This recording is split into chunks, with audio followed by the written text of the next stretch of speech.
attack on Iran. After Iran shot down that U.S. drone, the president says the U.S. was cocked and loaded, saying 10 minutes before the strike, I stopped it. Tonight, the president, in his own words, what changed his mind? Martha Raddatz with late reporting. The massive explosions in Philadelphia, the largest refinery on the East Coast, going up in flames. The blasts felt for miles. Families told to shelter in place. The driver who felt the heat wash over his car. We're live on the scene tonight. Authorities just a short time ago in the Dominican Republic coming before the cameras, explaining why tourists have died, pushing back, saying there are no mysterious deaths. As tonight we now learn of another American tourist who died there. The new surveillance showing the brutal assault on TSA agents, a man knocking down one agent, trying to punch others. The severe weather threat on this Friday night, dangerous winds, blinding rain across several states. Rob, and where it hits this weekend. The weekend sting, the Trump administration now saying they plan to arrest thousands of undocumented family members in this country. Launching raids in as many as 10 cities, there is reaction pouring in tonight. The new warning on the beach after this rare attack, a sea lion attacking a 13-year-old girl. The toxin the sea lion ingested. And the son, with millions watching, who thanked his mom first. Who is our person of the week? This is ABC World News Tonight with David Muir. Good evening, and it's great to have you with us here on a very busy Friday night. And just 24 hours ago, last night, the U.S. was within minutes of striking Iran, but President Trump suddenly stopping the strike before it could happen. When news of this broke today, President Trump at first today saying the U.S. was, quote, cocked and loaded, ready to target 3 different sites, saying he called it off with 10 minutes to spare. It was meant to be retaliation after Iran shot down that U.S. drone. So what was it at the last minute that abruptly had the president halting the mission? ABC's chief global affairs correspondent Martha Raddatz leads us off. Just 24 hours after the drone shoot-down, which Iranian TV claims can be seen in this fireball, the U.S. military was minutes from striking back. They made a very bad mistake. Despite that mistake, and after a day of urgent Pentagon preparations, a stunning change in plans around 7 p.m. last night. The U.S. military was ready to launch warplanes and warships at Iranian targets until one final meeting between the president and members of his national security team, where Trump made his dramatic reversal against the advice, say sources, of National Security Advisor John Bolton and Secretary of State Mike Pompeo. Even some conservative voices on the president's favorite news channel were urging restraint. He knows it will define his administration. He knows that it doesn't serve American interests, but that people who work for him are pushing the United States into a position where war is very likely, if not inevitable. This morning, as Iran was displaying images of wreckage they say they recovered of the drone, Trump confirming overnight reports. At 9 a.m., tweeting that 10 minutes before the mission was to be launched, he changed his mind. We were cocked and loaded to retaliate last night on 3 different sites when I asked how many will die. 150 people, sir, was the answer from a general. Trump later telling NBC he stopped it because it would not have been a proportional strike. They came in, and they came in about a half an hour before. They said, sir, we're about ready to go. I said, I want a better planes definition. In the air? Were planes in the air? We're about ready to go. Yeah? No, but they would have been pretty soon.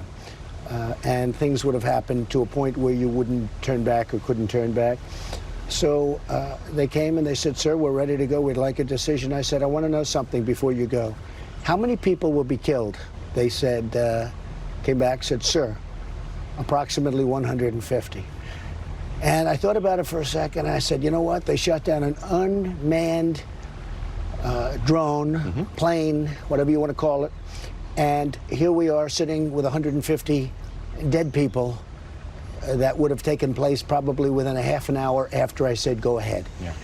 And I didn't like it. I didn't think it was proportionate. The Iranians claimed today that they, too, made a humanitarian decision, deciding not to shoot down a manned U.S. P-8 surveillance plane they claim was in Iranian territory. A P-8, which usually has a crew of 8, was in the region, taking this image of the drone falling into the water, but was in international airspace. But it was passengers aboard commercial aircraft who appeared to be in the greatest danger over the Gulf of Oman, with a flight track showing the missile passing just miles in front of a civilian Qatar Airways flight. This is completely irresponsible action by the Iranians to shoot a missile just miles in front of a commercial airliner. If the radar track had shifted from the drone to that commercial airliner, we would be talking about hundreds of people who would have been killed by this Iranian missile. Very alarming. Martha Raddatz back with us live tonight. And Martha, a lot of pressure within his own administration, as you reported there, to move forward with this. But tonight, House Speaker Nancy Pelosi relieved, saying she's glad the president held back. Take a listen. A strike of that amount of collateral damage would be very provocative, and I'm glad the president did not take that. She went on to say the president needs to de-escalate the situation. And now, Martha, the White House and the administration will take concerns over Iran to the UN.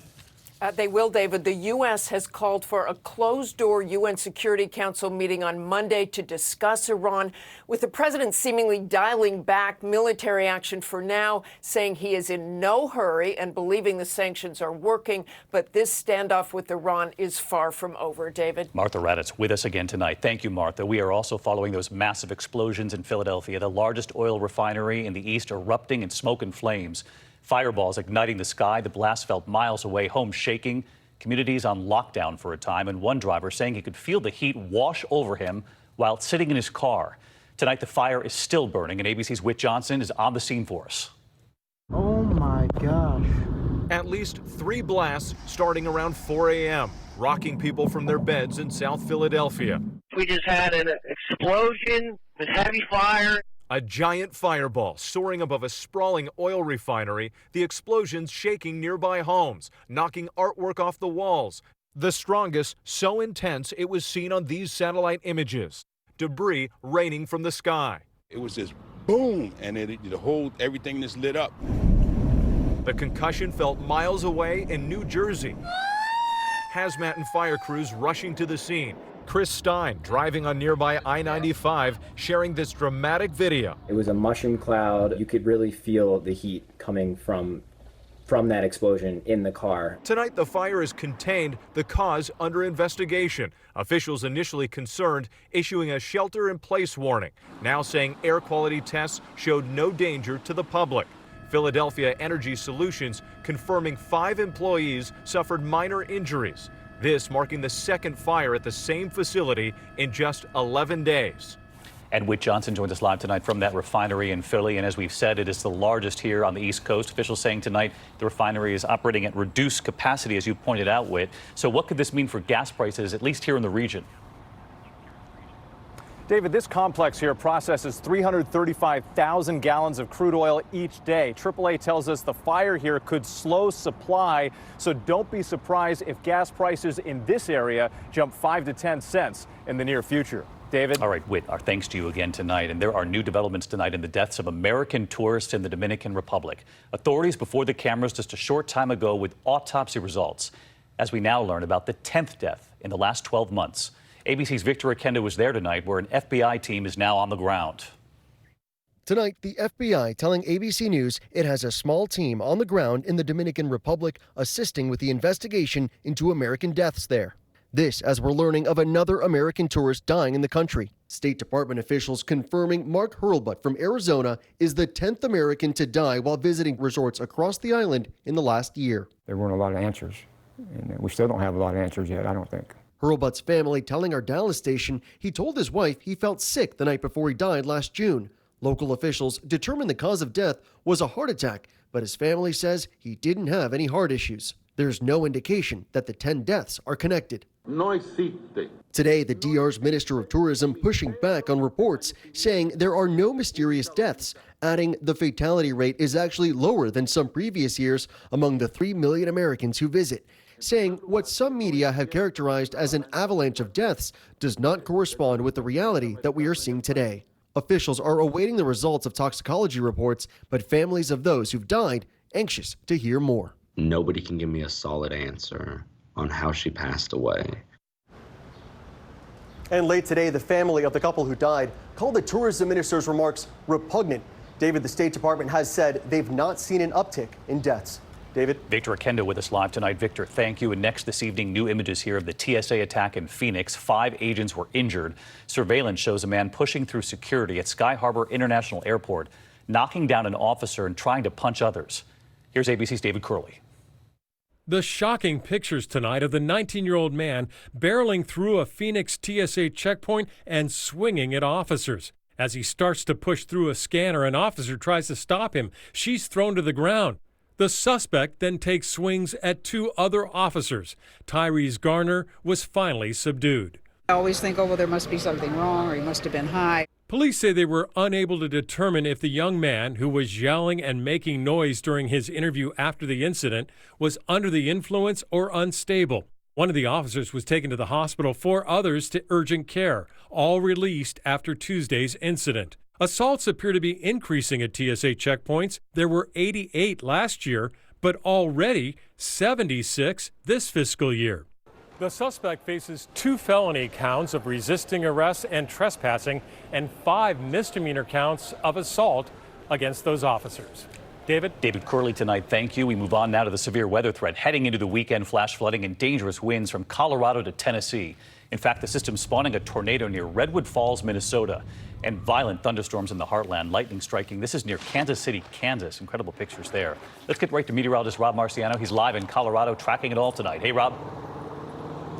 Hi, David. Winds gusting over 60 miles an hour in those storms in Kansas City and here in Colorado again tonight, where there's a severe thunderstorm watch up for Colorado Springs and parts of Kentucky. Big boomers rolling through there. We got the heat building from Texas to Georgia, so that'll spawn storms tomorrow from Savannah to Springfield. Also, Oklahoma City, as this cold front dropping through the Rockies could bring over a half a foot of snow here in the Colorado Rockies tonight. David? All right, Rob Marciano, thanks as always. We learned late today the Trump administration plans to launch a major immigration crackdown this weekend. ICE planning raids in as many as 10 cities beginning Sunday, targeting thousands of undocumented family members. Tonight, some authorities are urging families, if ICE comes knocking, do not open your door. Here's ABC's Mary Bruce. Tonight, Immigration and Customs Enforcement is preparing a mass roundup of migrant families that have already received deportation orders. Pre-dawn raids, reportedly known as Family Op, planned for this Sunday in as many as 10 major cities. The director of ICE speaking on ABC News Live. One of the greatest pull factors for families to come here is they know once they arrive in the United States, they remain here untouched. We have to change that message. These kinds of raids typically target criminals, not families. Houston's police chief sounding a warning. The last thing we need is to evoke that kind of fear where people go further into the shadows and they fail to cooperate with law enforcement at the local level. The raids come just days after the president kicked off his re-election campaign by promising that ICE will begin the process of removing the millions of illegal aliens starting next week. At the time, a senior administration official told ABC those massive deportations were, quote, not imminent. Immigration officials say they don't know anything about a planned roundup of millions of people next week. Well, they know, and they're going to start next week. The raids planned for this weekend are sweeping, but fall far short of the president's promise to deport millions. And overall, Trump is deporting far fewer people than Obama did at this point in his presidency. Mary Bruce live in Washington tonight, and Mary, officials in some of the cities where these raids are expected already sounding the alarm tonight. In fact, we have a statement just in from Chicago tonight. Well, David, the Chicago mayor says they will not cooperate with these raids, and they are warning people not to open their doors if ICE agents come knocking, saying they are not required by law to let them in. David? Mary Bruce with us all week long. Mary, thank you again. Now to the major ruling from the Supreme Court tonight. The justice is throwing out the murder conviction of a death row inmate in Mississippi. Curtis Flowers claimed racial bias during jury selection that kept him from receiving a fair trial, a white prosecutor blocking black jurors. The Supreme Court agreeing 7-2. So what next? A 7th trial. Here's ABC's Steve Osunsami tonight.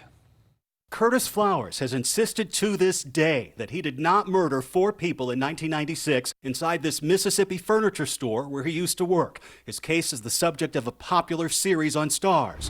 How do you put somebody on death row with a circumstantial case? He didn't do it. Prosecutors never found a murder weapon or physical evidence tying him to the scene. And in today's decision, it was Justice Brett Kavanaugh writing for the 7-2 majority, accusing the state of discrimination and allowing a 7th trial. His words were a slap to the prosecutor, saying that Mississippi's relentless, determined effort to rid the jury of black individuals strongly suggests that the state wanted to try Flowers before